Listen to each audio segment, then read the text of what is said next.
In this video I will show you how to add logo on box in Photoshop.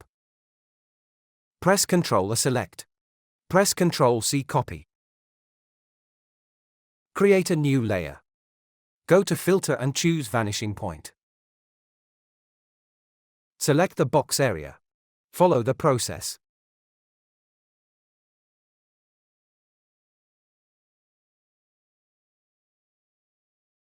Press Ctrl V paste.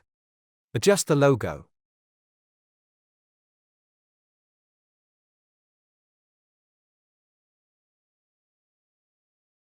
Alt press copy this logo. Follow the process.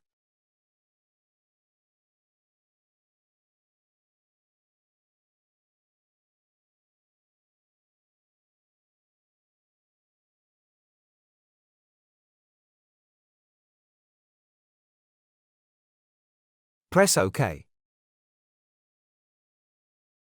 Change the blending mode to multiply. That's it. Hope you liked it. Please subscribe my YouTube channel for more tutorials.